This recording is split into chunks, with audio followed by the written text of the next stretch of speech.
नमस्कार दोस्तों, भारत एक सोच देख रहे हैं आप। दोस्तों, उत्तर प्रदेश में एक शब्द है एनकाउंटर, जिसकी चर्चाएं बहुत तेजी के साथ हो रही हैं। एनकाउंटर का जिक्र एक बार फिर से किया जा रहा है। राजनीतिक गलियारों की अगर हम बात करें तो एनकाउंटर की चर्चाएं बहुत हो रही हैं, क्योंकि मंगेश यादव के एनकाउंटर के बाद एक और एनकाउंटर हुआ है, लेकिन इस बार नाम के आगे जो जाति लिखी है उसमें बदलाव है। यानी कि अनुज प्रताप सिंह का एनकाउंटर किया गया है एसटीएफ की तरफ से, और इसको लेकर अब सवाल खड़े होने लगे हैं। अखिलेश यादव का बयान आ गया है। पहले मंगेश यादव पर उन्होंने सवाल उठाना शुरू किया, और उसके बाद अब अनुज प्रताप सिंह का जब एनकाउंटर हुआ तो लोग कहने लगे, भारतीय जनता पार्टी के लोग कहने लगे और तमाम लोग ये बात कहने लगे कि यूपी पुलिस की, यूपी एसटीएफ की गोली जो है जाति देखकर नहीं चलती है, और जो अपराध करेगा उसको गोली पड़ेगी, उसके खिलाफ कार्रवाई होगी, और ये तमाम बातें कुछ लोग कर रहे हैं। लेकिन इस दौरान अखिलेश यादव ने ट्वीट कर दिया है, और सबसे खास बात, अनुज प्रताप सिंह की जो बहन है उनका बयान भी निकलकर सामने आ गया है। प्रशांत शुक्ला पत्रकार हैं, हमारे साथ जुड़ चुके हैं, उनसे हम बातचीत करने की कोशिश करेंगे और समझने की कोशिश करेंगे कि आखिर उत्तर प्रदेश की राजनीति किधर जा रही है और इस एनकाउंटर के पीछे की कहानियां क्या हैं, ये भी समझने की कोशिश करेंगे। प्रशांत, आपका बहुत स्वागत है। लेकिन सबसे पहले प्रशांत, जो अखिलेश यादव ने ट्वीट किया है, जो पहला रिएक्शन निकलकर सामने आया है, वो जरा दर्शकों को बता दे कि अखिलेश यादव ने ट्वीट क्या किया है। ये देखिए, अखिलेश यादव ने ट्वीट किया है कि एक कमजोर, सबसे कमजोर लोग एनकाउंटर को अपनी शक्ति मानते हैं। किसी का भी फर्जी एनकाउंटर नाइंसाफी है। हिंसा और रक्त से उत्तर प्रदेश की छवि को धूमिल करना उत्तर प्रदेश के भविष्य के विरुद्ध एक बड़ा षड्यंत्र है। आज के सत्ताधारी जानते हैं कि वो भविष्य में फिर कभी वापस नहीं चुने जाएंगे, इसीलिए वो जाते जाते उत्तर प्रदेश में ऐसे हालत पैदा कर देना चाहते हैं कि उत्तर प्रदेश में कोई प्रवेश या निवेश ही ना करे। उत्तर प्रदेश की जागरूक जनता ने जिस तरह लोकसभा चुनाव में भाजपा को हराया है, भाजपाई उसी का बदला ले रहे हैं। जिनका दुख का कोई भविष्य नहीं होता, वही भविष्य बिगाड़ते हैं। जिनका खुद का कोई भविष्य नहीं होता है, वही भविष्य बिगाड़ते हैं। आखिर में लिखते हैं अखिलेश यादव निंदनीय। तो ये अखिलेश यादव का ट्वीट है, और जल्दी से अनुज प्रताप सिंह की बहन का जो बयान निकलकर सामने आया है वो सुन लेते हैं, उसके बाद प्रशांत से हम चर्चा को आगे बढ़ाएंगे। सुनिए क्या कुछ कहा है अनुज प्रताप सिंह की बहन ने। सर, हम यही कहना चाहते हैं कि पुलिस की वर्दी दी गई है तो उसका गलत फायदा न उठाएं। जिसके ऊपर 36 केस है उसका भी इनकाउंटर करवा देते, जिसके ऊपर एक केस है बेगुनाह है उनका भी इनकाउंटर करवा दिए हैं ये लोग। अगर इसमें 15 लोग शामिल हैं, 14 लोग शामिल हैं, तो सबका एनकाउंटर होना चाहिए। ये जो दिखाते हैं ना, ये कानून वास्तव में अंधा है, कोई इंसाफ नहीं मिल रहा है। हम लोगों के ऊपर क्या बीत रही है, हम लोगों की माँ भी नहीं है, पिता हैं हमारे बड़े भाई थे। अगर हमारे पिता कुछ हो गया तो हम लोग सारे कौन थे? हमारे भाई ही तो थे। उन लोगों ने उनका भी बेरहमी से एनकाउंटर कर दिया। हम यही चाहते हैं कि सबका एनकाउंटर हो, इंसाफ मिले। इस सरकार में हम अभी तक तो सरकार के खिलाफ कुछ नहीं बोल रहे थे, लेकिन वास्तव में जो हो रहा है बहुत गलत हो रहा है। ये नहीं होना चाहिए, चाहे फिर इसमें विपक्षी पार्टी हो या फिर कोई भी नेता हो, जो करवा रहा है बहुत गलत करवा रहा है। हम लोगों को इंसाफ मिलना चाहिए, ऐसा नहीं होना चाहिए था। जो किए हैं बहुत गलत किए हैं। भगवान तो उनको सजा देंगे ही, लेकिन उनको भी सजा मिलनी चाहिए कानून की तरफ से। अगर कोई गुनाह करता है तो उसकी सजा कोर्ट देता है, ना कि पुलिस ऐसे एनकाउंटर कर देगा। आपके भाई का क्या स्वभाव था, किस तरह से, कैसे आप लोगों के बीच में रहते थे वो? सर, हमारे भाई का स्वभाव एकदम सरल था, पढ़ने लिखने में भी अच्छे थे। हम लोगों के साथ एकदम फ्रेंड के जैसे बिहेवियर उनका था, और गए थे तो बात भी होती थी, और हम लोगों से बहुत ज़्यादा उनको लगाव स्नेह था, जैसे कि हर एक भाई बहन में होता है। और आज ये सुनने के बाद जैसे लग रहा है कि हम लोगों के जमीन पैर से एकदम खिसक गई है। जो कानून ने किया उनको ऐसा नहीं करना चाहिए। अगर वो मिल गए थे, झूठी दिखा रहे हैं कि फायरिंग हुई, मुठभेड़ हुआ। अगर कोई छिप रहा है डर की कि हमारा एनकाउंटर ना हो जाए, तो ये झूठा अफवाह क्यों फैला रहे हैं कि फायरिंग हुई, मुठभेड़ हुआ? कुछ नहीं हुआ। उसमें फिर पुलिस को भी मरना चाहिए था ना, पुलिस का एनकाउंटर क्यों नहीं हुआ? आखिरी बार कब आए थे आपके भाई? आखिरी बार 3 जून को आए थे, 4 जून को उनका टिकट था, वापस चले गए थे सूरत, वहीं रहते थे। तो क्या एक साजिश था ताकि भाई की हत्या हुई, एसटीएफ ने कराया? और इसमें जो बिपिन सिंह है और जो विनय शुक्ला है, वो हमारे घर पे आए थे, 3-4 बार आए थे और हमारे भाई पढ़ाई करते थे। अभी तक हम ये सब बयान नहीं करना चाहते थे, लेकिन अब हम एकदम सच्चाई बता रहे हैं। वो लोग उनको लालच देके कि ऐसा गाड़ी होगा, बंगला होगा वगैरह वगैरह, जबकि भगवान का दिया सब कुछ हम लोगों के पास है, सब कुछ है, लेकिन फिर भी उन लोगों ने लालच दिया और लालच में ले जाकर उनको सूरत में एक केस में फंसा दिया। उसके बाद वो थे कि नहीं थे न ये हम लोगों को पता है।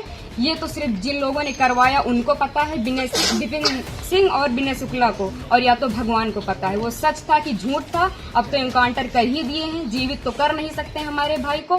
बस हम ये चाहते हैं कि जिन्होंने इनकाउंटर किया उनके ऊपर केस होना चाहिए कि अगर कोई गुनाह होता है तो उसकी सजा कोर्ट देगा, ना कि एसटीएफ वाले या फिर पुलिस वाले। बस हम यही चाहते हैं। तो सुना आपने, यहाँ पर सवाल उठाए जा रहे हैं अनुज प्रताप सिंह की बहन की तरफ से, अखिलेश यादव की तरफ से।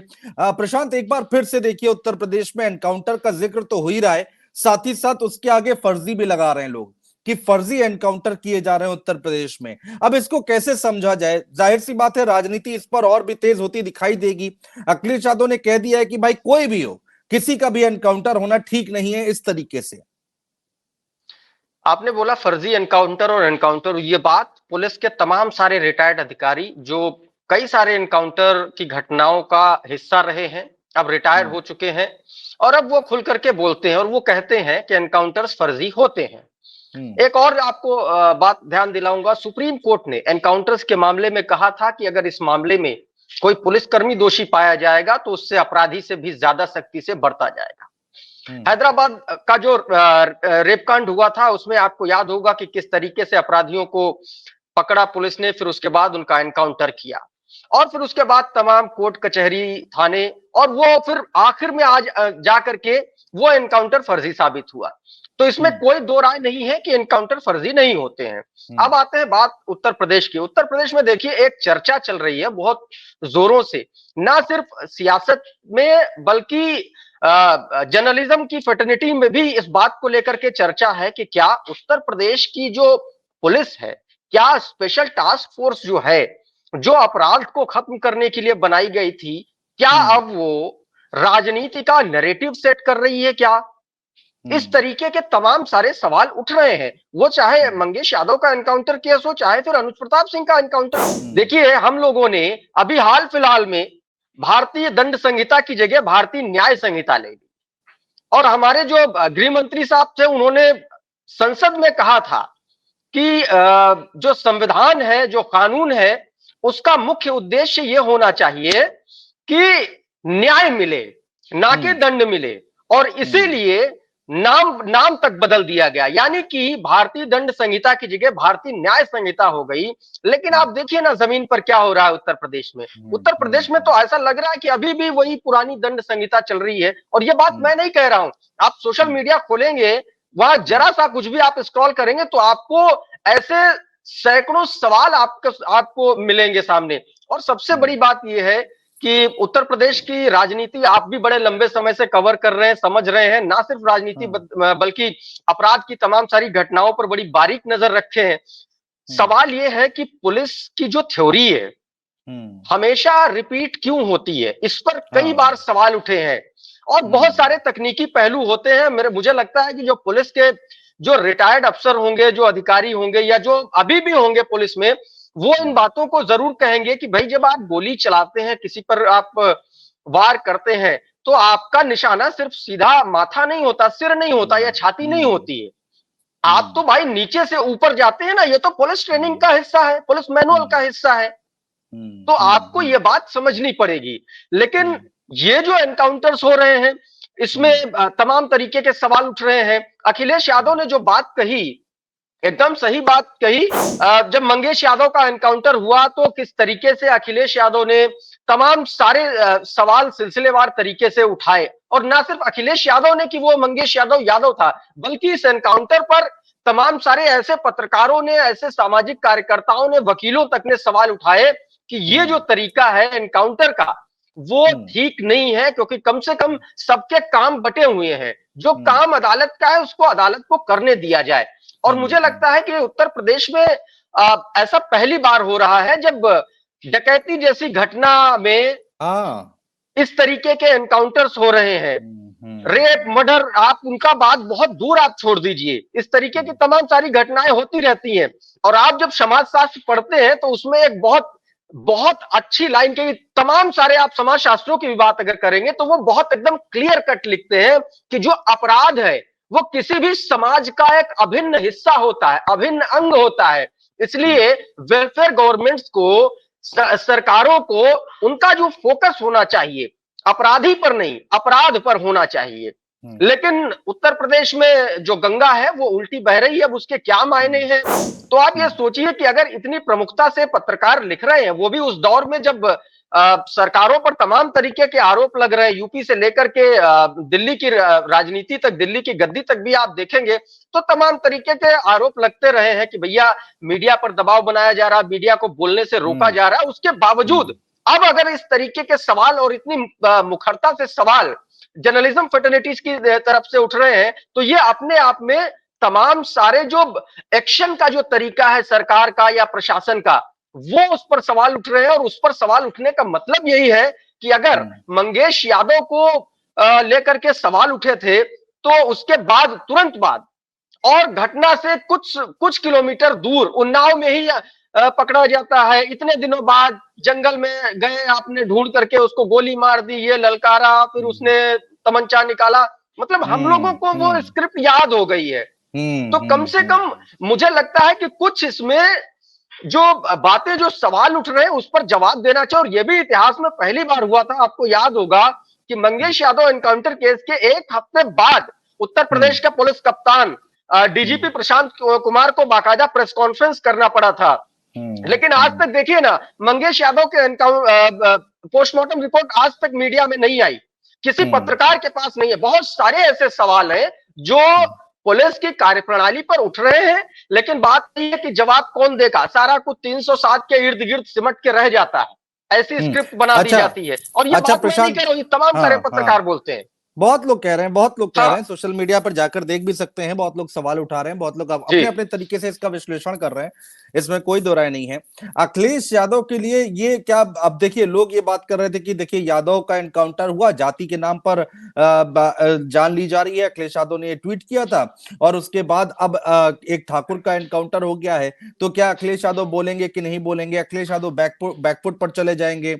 मंगेश यादव थे इसलिए आवाज उठा रहे थे, लेकिन ये बड़ा सधा हुआ ट्वीट किया है अखिलेश यादव ने, इसमें कोई दो राय नहीं है। जो ट्वीट आया है उसको आप पढ़िए तो उन्होंने बहुत ही सधे हुए शब्दों का इस्तेमाल किया और सवाल उठा दिया। पहली लाइन अगर आप देखें, सबसे कमजोर लोग एनकाउंटर को अपनी शक्ति मानते हैं, किसी का भी फर्जी एनकाउंटर नाइंसाफी है, किसी का भी, यानी कि कोई भी क्यों ना हो, कोई भी जाति का क्यों ना हो, और फर्जी एनकाउंटर नाइंसाफी है। तो अब आगे की राजनीति, आगे की पॉलिटिक्स, क्या अखिलेश यादव ने जवाब दे दिया है उन लोगों को जो कह रहे थे कि अखिलेश यादव बैकफुट पर चले जाएंगे? मुझे लगता है अभी अखिलेश यादव आज शाम से लेकर के कल तक इस मामले में एक बहुत ब्रीफ, बहुत मतलब एक्सप्लेन करते हुए कुछ बयान जरूर जारी करेंगे, क्योंकि अखिलेश यादव और समाजवादी पार्टी की जिस तरीके की राजनीति रही है वो कभी इस तरीके की नहीं रही है कि पतली गली निकल के पकड़ के निकल लिए, वो वाली राजनीति नहीं रही है। समाजवादी पार्टी ने हमेशा से सामने आकर के अपनी बात रखी, और मुझे लगता है कि एक बड़ा डेवलपमेंट समाजवादी पार्टी की तरफ से इस मामले में देखने को मिलेगा आने वाले 1-2 दिन में। मुझे, और हो सकता है कि कल परसों में ये चीजें सामने आए जो मैं समझ पा रहा हूं। आपने क्या मंगेश यादव के जो परिवार मिलने आया था अखिलेश यादव से, क्या ऐसा यहां पर भी देखने को मिल सकता है? क्या उस ओर इशारा कर रहे हैं आप? मैं बिल्कुल, आप सही कह रहे हैं, मैं उसी तरफ इशारा कर रहा हूं। और आपको उन्नाव से लेकर के लखनऊ तक कुछ ना कुछ ऐसा जरूर देखने को मिलेगा जो मैं समझ पा रहा हूं। और दूसरी बात, आप अखिलेश यादव के ट्वीट की लैंग्वेज समझिए। मेरे सामने अखिलेश यादव का ट्वीट है और मैं पढ़ पा रहा हूं। उन्होंने सीधे तौर पर जिस सधे हुए अंदाज में बोला और उनकी बात कहां तक जा रही है ये भी आप समझिए। सीधे तौर पर कह रहे हैं कि जाते जाते ये उत्तर प्रदेश को ऐसा बना देना चाहते हैं ताकि इसमें कोई निवेश ना करे। और आपको याद होगा कि उत्तर प्रदेश में अभी तक जितनी भी बार इन्वेस्टर समिट हुआ है उसका पूरा डेटा और उस पर प्रमुखता से अखिलेश यादव जो है अपनी बात रखते आए हैं।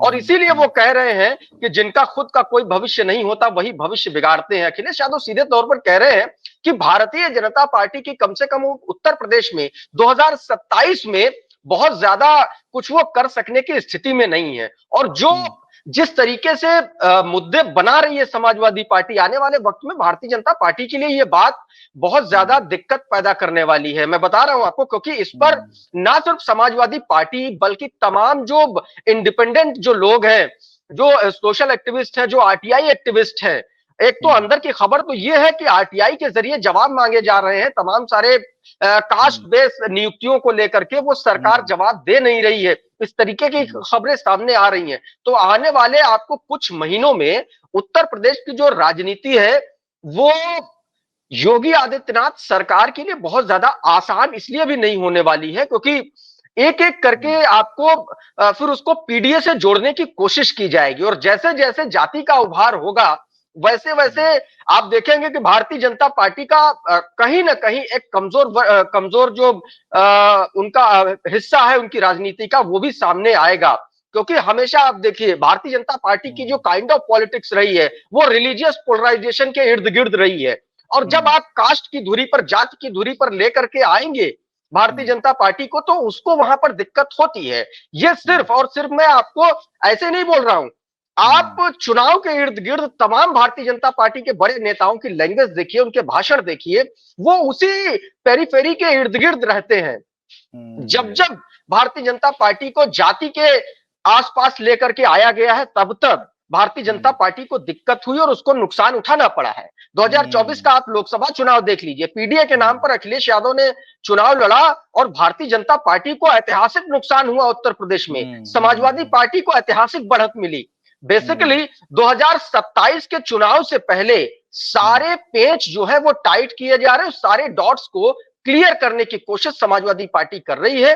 और आने वाले वक्त में उत्तर प्रदेश की खास तौर पर पुलिस पर एक बड़ी निगरानी होने वाली है तमाम सारी अपोजिशन पार्टीज की तरफ से। अनुज जी, ठीक है, बहुत शुक्रिया प्रशांत शुक्ला, बहुत जी, शुक्रिया हमारे साथ जुड़ने बहुत के लिए, धन्यवाद। तमाम विश्लेषण करने के लिए, बातचीत करने के लिए। देखना होगा कि आगे इस पूरी खबर पर, यानी कि जो एनकाउंटर हुआ उसको अखिलेश यादव फर्जी एनकाउंटर बता रहे हैं। पीड़ जो यहाँ पर बहन है अनुज प्रताप सिंह की, वो यहाँ पर इसको फर्जी एनकाउंटर करार देने की कोशिश करें कैमरे पर, जो हमने अभी आपको सुनवाया है। अब जो 2-3 दिन है वो बहुत अहम है। इस पूरी खबर को लेकर क्या डेवलपमेंट होता है, जिस ओर प्रशांत शुक्ला इशारा कर रहे थे, क्या वो देखने को मिलेगा? बहुत दिलचस्प होगा देखना ये लड़ाई कहां जाकर रुकती है, ये बहस कहां जाकर रुकती है। बहुत शुक्रिया आप सभी लोगों का।